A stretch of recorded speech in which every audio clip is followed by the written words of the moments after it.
Hi everybody, my name is Lex. Saudara-saudara, dari Sorong sampai Samarai, lebih khusus masyarakat Papua Tengah yang saya hormati, hari ini saya ingin mengajak masyarakat Papua Tengah untuk melihat satu kenyataan yang sering kita rasakan, tapi jarang kita ucapkan dengan jujur. Kita sama-sama mengetahui bahwa Papua Tengah adalah tanah yang kaya. Kita punya emas, kita punya sumber daya alam yang sangat luar biasa. Tapi pertanyaan saya sederhana. Kalau kita begitu kaya, kenapa banyak orang masih hidup susah? Ini bukan pertanyaan biasa. Ini pertanyaan yang harus kita jawab dengan keberanian. Saudara-saudara, secara angka, ekonomi Papua Tengah terlihat besar. Nilai ekonominya mencapai ratusan triliun rupiah. Tapi di balik angka itu, ada kenyataan yang tidak bisa kita abaikan.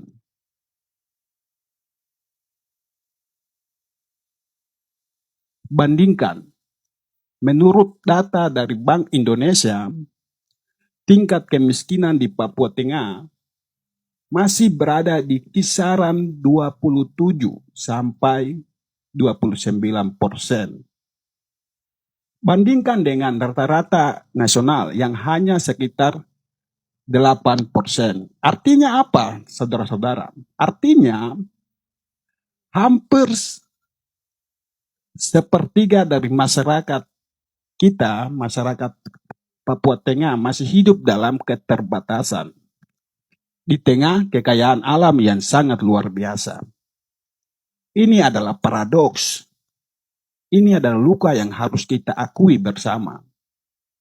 Saudara-saudara, di sisi lain, hampir 70% lebih ekonomi kita bergantung pada sektor tambang. Artinya kita seperti berdiri di atas satu kaki. Kalau sektor tambang goyang, seluruh ekonomi kita ikut goyang. Dan itu sudah terjadi. Ketika produksi tambang menurun, ekonomi kita langsung melemah. Sementara sektor lain seperti pertanian, perikanan, dan usaha kecil tumbuh, tapi masih sangat lemah. Saudara-saudara, inilah masalah utama kita. Kita punya ekonomi yang sangat besar, tapi tidak kuat. Kita punya kekayaan, tapi tidak merata.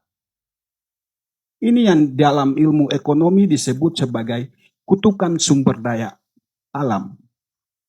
Sederhananya begini, daerah yang kaya sumber daya justru bisa terjebak dalam ketergantungan. Semua berharap pada satu sektor dan melupakan sektor lain. Seperti kita hanya punya satu kebun besar dan tergantung hidup di situ saja. Kalau kebun itu gagal panen, maka seluruh kampung ikut lapar. Seperti itulah kondisi Papua Tengah hari ini. Saudara-saudara, masalah kita bukan hanya soal ketergantungan. Masalah kita juga soal ketimpangan. Sektor tambang menghasilkan uang yang sangat besar. Tapi pertanyaan saya, siapa yang benar-benar menikmati hasil itu? Apakah masyarakat di kampung-kampung merasakan dampaknya? Ataukah anak-anak muda kita mendapat pekerjaan yang layak? Atau justru kita hanya jadi penonton di tanah kita sendiri? Saudara-saudaraku, jadi mari kita jujur.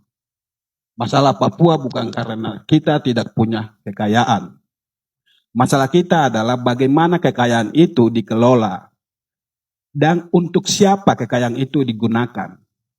Selama ekonomi kita hanya bergantung pada tambang, maka masa depan kita akan selalu tidak pasti. Hari ini bisa terlihat kuat, besok bisa runtuh. Seperti itu.